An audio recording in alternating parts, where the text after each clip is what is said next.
Presenting The Complete Orson Welles and the Mercury Theater on the Air in The War of the Worlds by H.G. Wells. This is Orson Welles, speaking from London. as the third man. Stand by. We'll be on the air in 15 seconds, Mr. Wells. Yes, I know.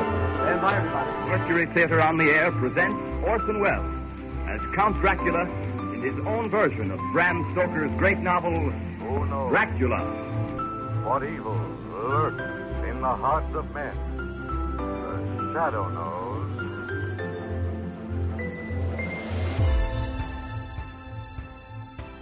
Hello world, welcome to The Complete Orson Welles, brought to you by Dwayne Old Time Radio.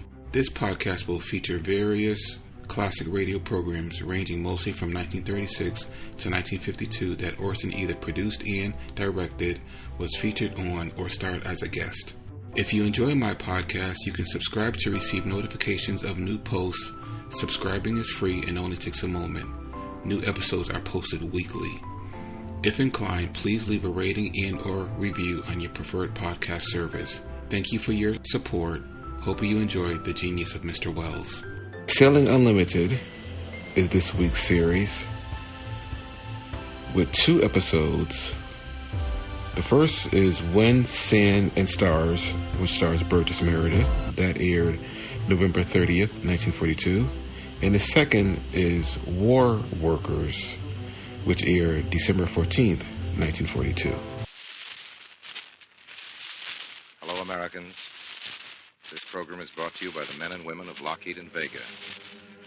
I was standing out in final assembly on P-38 Lightnings over at one of the plants Saturday, talking to some mechanics, and the public address system was switched on. This is what we heard. Attention! The following news is just coming over the press wires. In a sweep over North Africa, Lockheed P-38 Lightnings brought down 40 Axis planes. All our planes returned safely to their bases.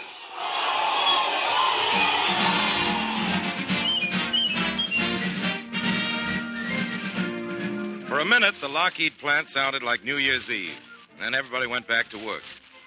Good news like that about our fighting planes means a lot to all of us. The P-38 Lightning is something to cheer about. So is the Ventura bomber we make at Vega and the 4-engined B-17F. Those planes are writing history in the sky. Behind them is more than history. A tradition of nerve and know-how, of courage and patience and imagination. Behind them, behind all great planes, is the story of aviation. This broadcast, Sailing Unlimited, is dedicated to one of aviation's pioneers who's fighting in North Africa tonight. In the old days, he flew the mail there, opened the route between Toulouse and Casablanca.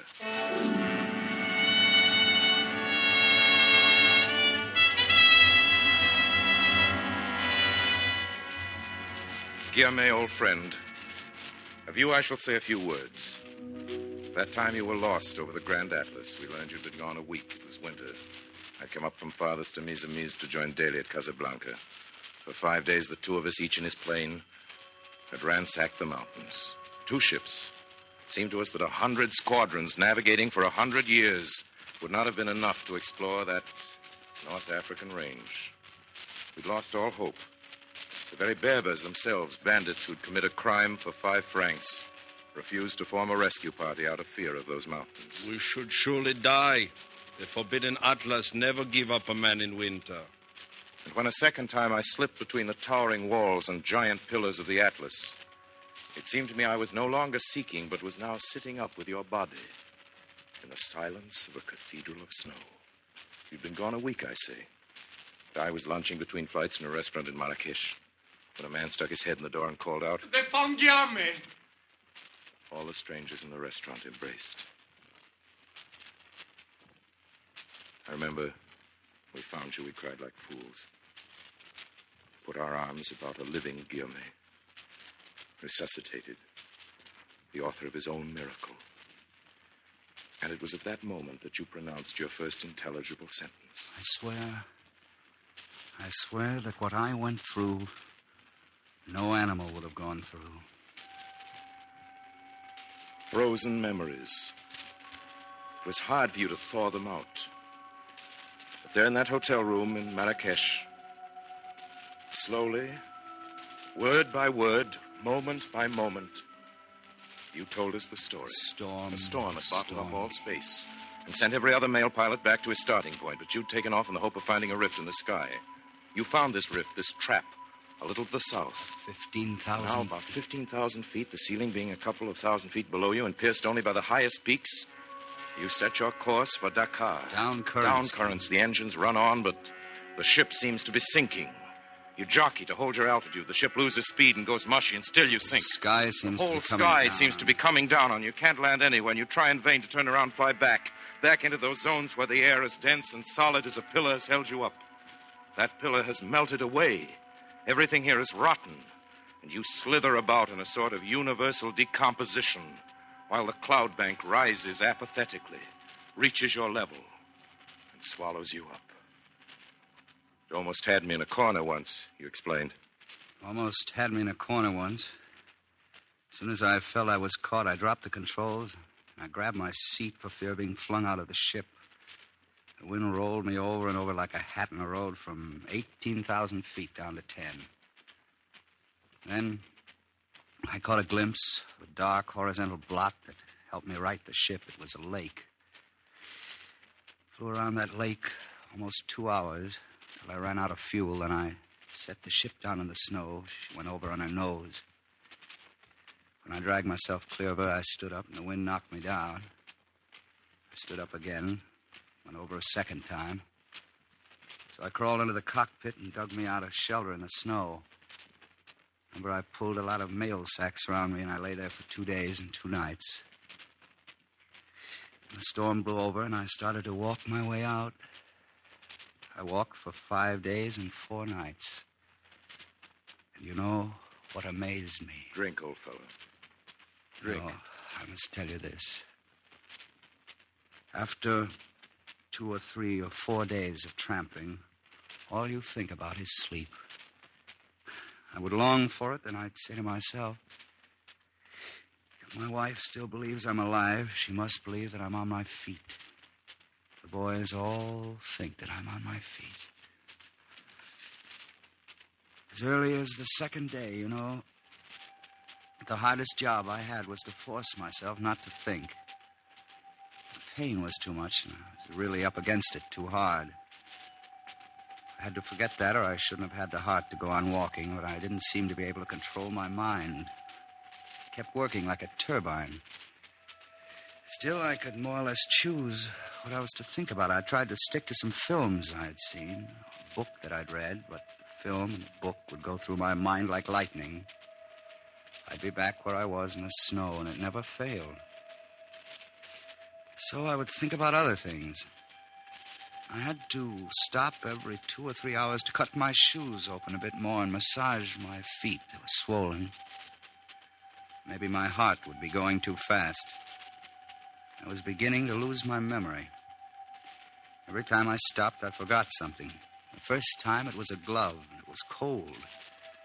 I had to put it down in front of me, and I'd forgotten to pick it up. Next time, it was my watch, and my knife, then my compass. And each time I stopped, I stripped myself of something that I needed. I was becoming my own enemy. I can't tell you how it hurt me when I found that out. I was crawling along the side of a sheer wall, hanging over space, digging, kicking out pockets in the ice so that I could hold on. All of a sudden, my heart conked, hesitated, started up again, beat crazily, and I said to myself, if it hesitates a moment too long, I drop. I stayed still and listened to myself.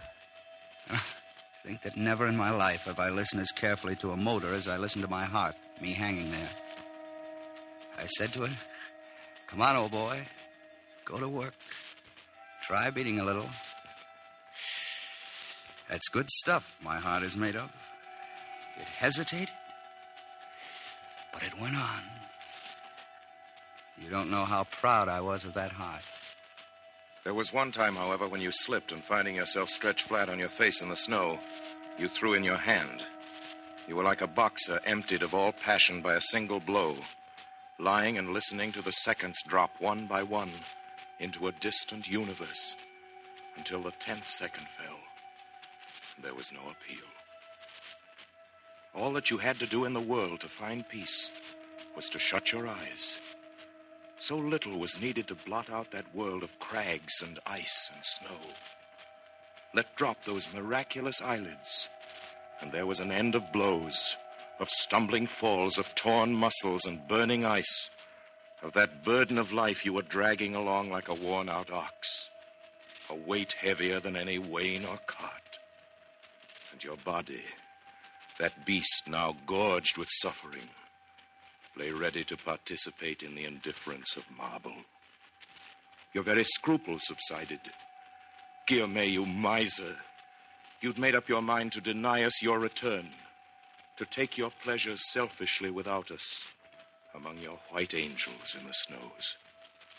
And then remorse floated up from the depths of your consciousness. I thought of my wife. She wouldn't have any money if she couldn't collect the insurance. When a man vanishes in France, his legal death is postponed for 4 years. This awful detail was enough to blot out the other visions. You were lying face downward on a bed of snow that covered a steep mountain slope. With the coming of summer, your body would be washed with this slush down into one of the 1,000 crevasses of the Atlas. You knew that. But you also knew that some 50 yards away, a rock was jutting up out of the snow. I thought if I get up, I may be able to reach it. If I can prop myself against the rock, they'll find me there next summer. Once you were on your feet again, you tramped 2 nights and 3 days. What saves a man is to take a step, and another step. It's always the same step, but you have to take it. I swear that what I went through, no animal would have gone through. That sentence, the noblest ever spoken, defines man's place in the universe. There's a tendency to class such men as you with bullfighters and gamblers. People extol your contempt for death. No, Guillaume, I would not give a fig for anybody's contempt for death if its roots are not sunk deep in an acceptance of responsibility. I once knew a young suicide. I can't remember what disappointment in love it was which induced him to send a bullet carefully into his heart. But I remember having felt on learning of this sorry show an impression not of nobility, but of lack of dignity. So, behind that attractive face, beneath that skull which should have been a treasure chest, there had been nothing. Nothing at all. And when I heard of this meager destiny, I remembered the death of a man. He was a gardener. He was speaking on his deathbed. You know, I used to sweat sometimes when I was digging. My rheumatism would pull at my leg, and I would damn myself for a slave. And now, do you know, I'd like to spade and spade.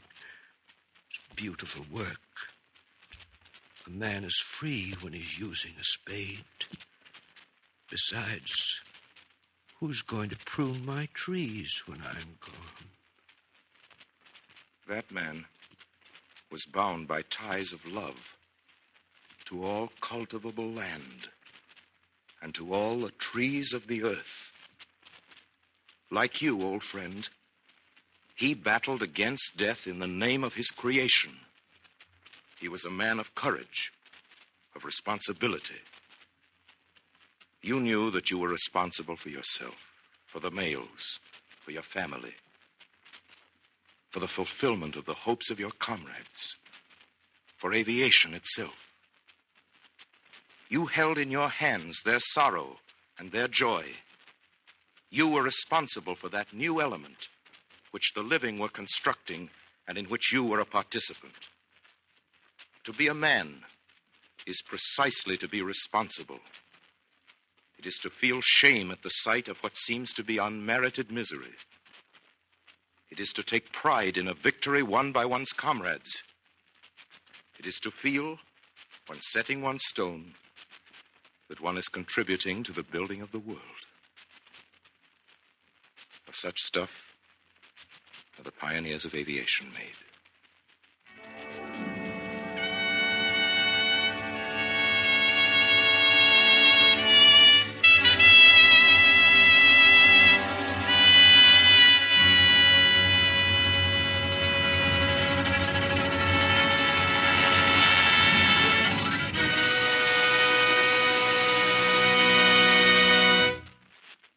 broadcast tonight was based on one of the great classics of aviation, Wind, Sand, and Stars by Antoine de Saint-Exupéry. It was our very great privilege to have with us in the role of Guillaume, Lieutenant Burgess Meredith of the Flying Training Command. Good night, Americans.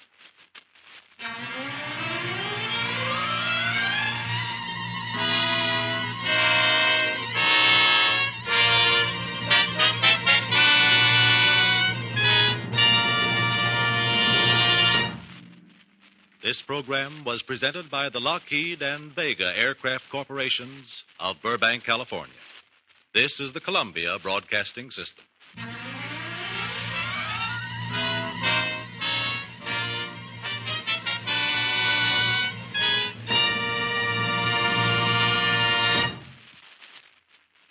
Ceiling unlimited. Hello, Americans. This is Orson Welles. This radio show is brought to you by the men and women of Lockheed and Vega. Stand by. Hallo. Deutsche Rundfunkgesellschaft. Hallo, Hauptstation in Berlin. Ich bedauere, aber ich darf nicht mehr Deutsch sprechen. Operator 23. This is Operator 23. Won't speak German now. He can speak here. From the United States, Burbank, California State. Hello. This is Operative 23. I hope you are hearing this. This is Secret Agent 23. Inside an American war plant. One of America's greatest aircraft manufacturers. The Vega plant. Vega. M as a worker disguised.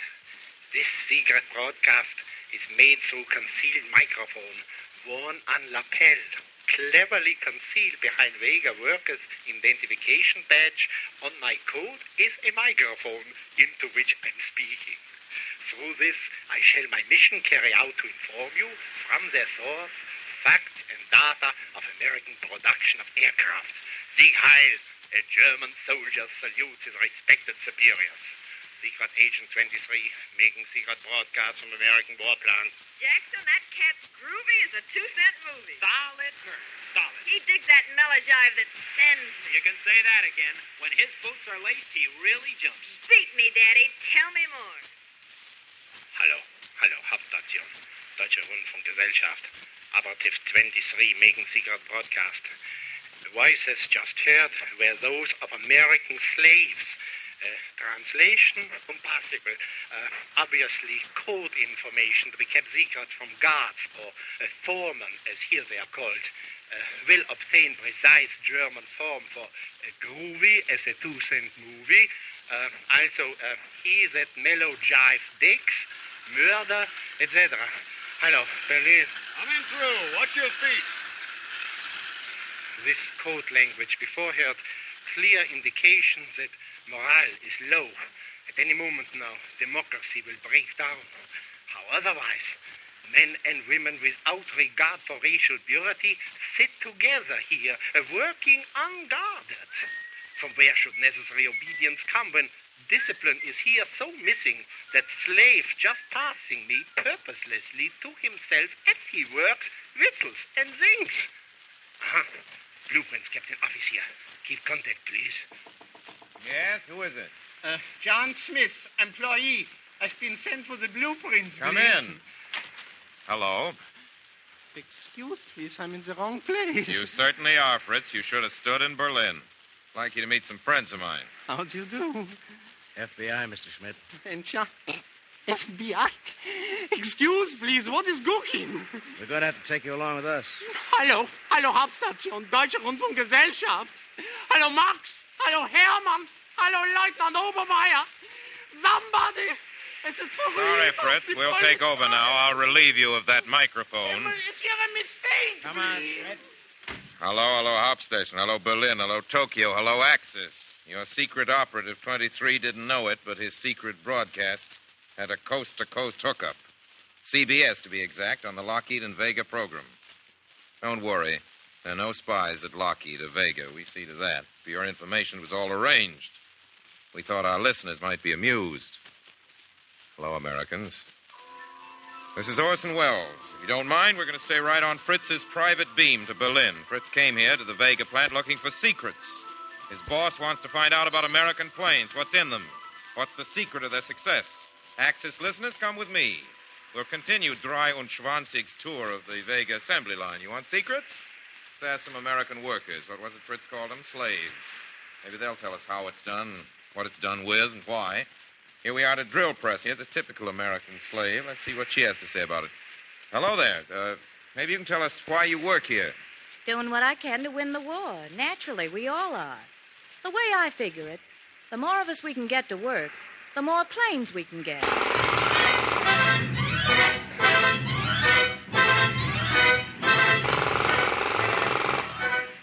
Oh, let's hear from this lady over here. She seems to be pounding rivets into something or other. I don't know if she can hear us or not with all this racket. Better listen with both ears. Pardon me. I beg your pardon. I don't want to slow up production, but just what is it you're putting into this plane? I'm paying back. A little closer to the microphone, please. That's better. I'm paying back in rivets. Double for every bullet they put into my Joe. Your husband was killed in combat? He wasn't my husband, but he was going to be. I see. Yeah, and I can match their machine guns any time with this hammer.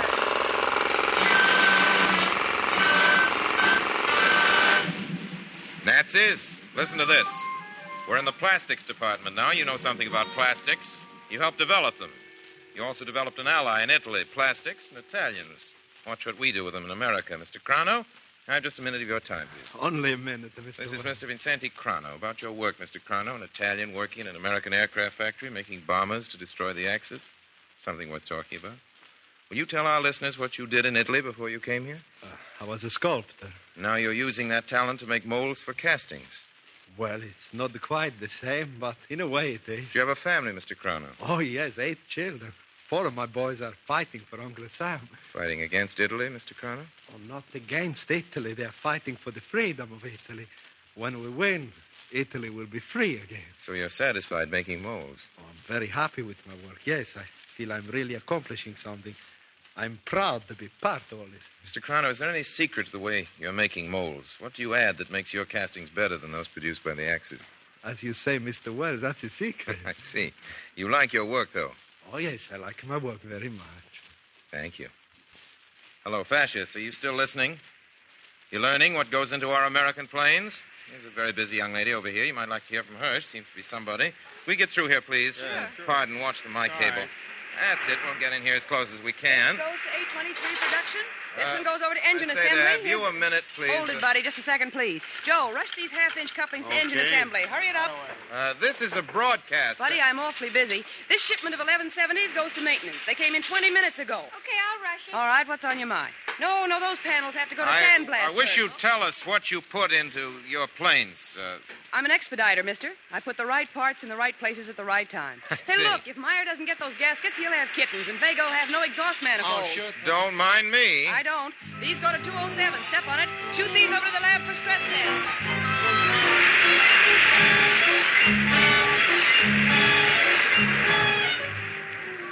Oh, over here's the right wing assembly. I know, Berlin, you want secrets. You want the device or the design that makes our wings more durable than yours.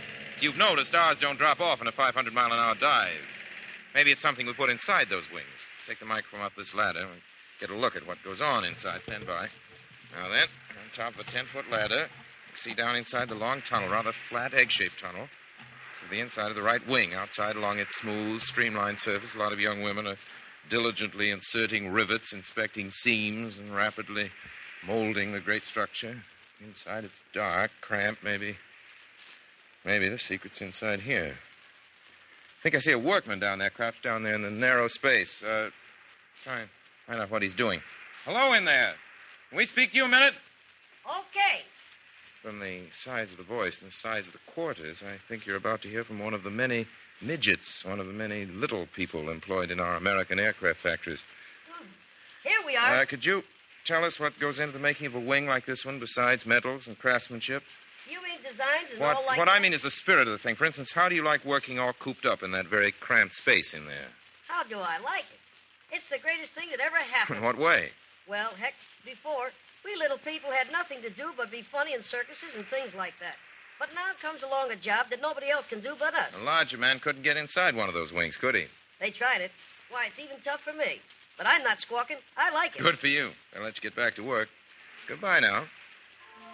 We're on our way up to the main control panel assembly, and here they attach fine wires to delicate instruments. The eyes and the ears of the plane. This young lady, for instance. She'll stop those nimble fingers of hers for just a minute.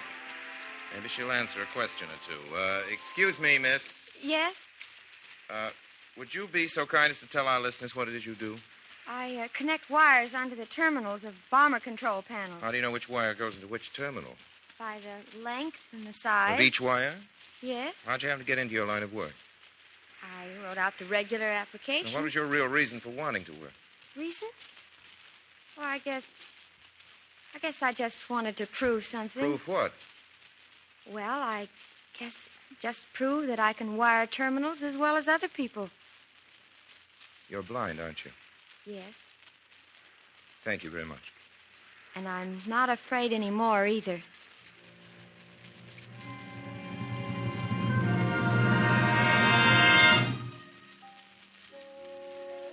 Over here, we have a white-haired grandmother who used to teach school. Hello, Mrs. Hill. Hello. Mrs. Hill is assembling ventilator panels. See this? It's going to Alaska. This is the way it works. You pull a lever, and these louvers will close and keep the cold air away from our boys flying up there. We've been hearing from a lot of women here at Vega. Over 75% of the new employees here are women. Teresa Turner is very proud of her toolkit. Teresa used to be a hairdresser. Now she operates a drill press. And Priscilla Ori, her husband and father, were both taken prisoners in Bataan. Priscilla works the spot welding machine. The machine is never silent. Next sportswoman works beside her. She has a villa in Tahiti. Sends her paychecks to the Red Cross. Over in engineering, you'll find Marion Chuyang Lo. Pale Chinese silks. Marion does blueprints for machine gun mounts. Right here in front of me, two sisters whose parents were born in Norway are sorting and distributing electric wires. Next to them is a Negro with gray hair, a girl with an Irish brogue, born in County Mayo. Woman next to her is Greek. All the races in the world are here. You wouldn't like that, Germany. All the races and every sort of person, they all work together, insist on working. Deaf people, they found a job here they can do. People who can't speak, blind people, people with money who don't have to work at all. People. We're outside now. Our address, the Vega Aircraft Plant, Burbank, California, United States of America, United Nations of the world. Axis listeners, are you listening? We're broadcasting from the giant runway that sends our planes to you. Can you hear them?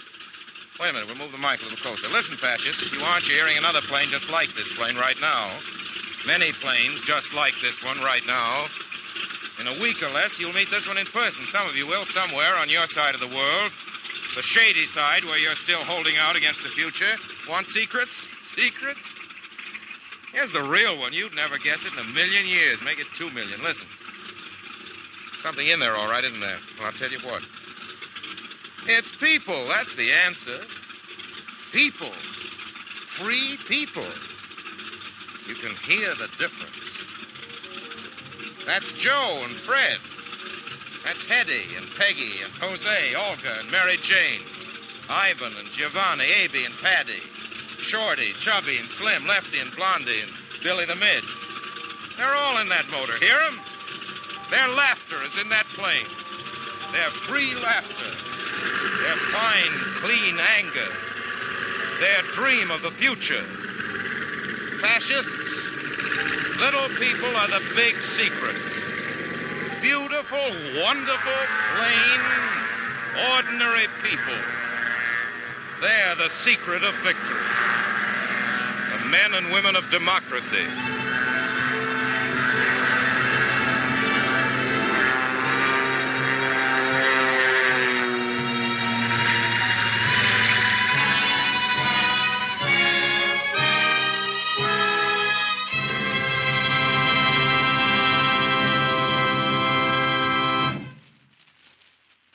have just heard Orson Welles in a program presented by the Lockheed and Vega Aircraft Corporations of Burbank, California.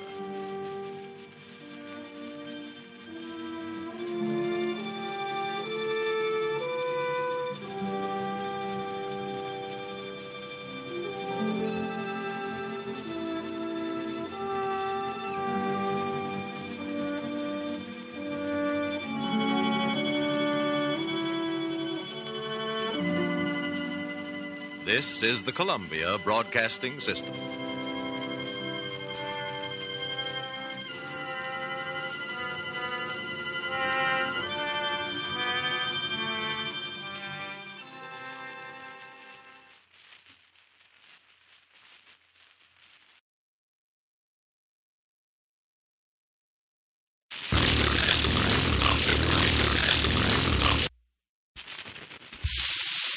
You know, I think some of us are rather glad that those days before Christmas are over. It was pretty hectic, wasn't it? Well, then you can sympathize with Amos and Andy. For them, Christmas is still coming. So let's just see how they're standing up under the strain. Thank you for listening to and showing your support for my podcast. If you would like to receive notifications of when new episodes are posted, please subscribe to my channel. Subscriptions are 100% free, and they really help me get an idea of how I'm doing. Well, hope you enjoyed, and until next time, stay safe, wish you well, and as always, peace.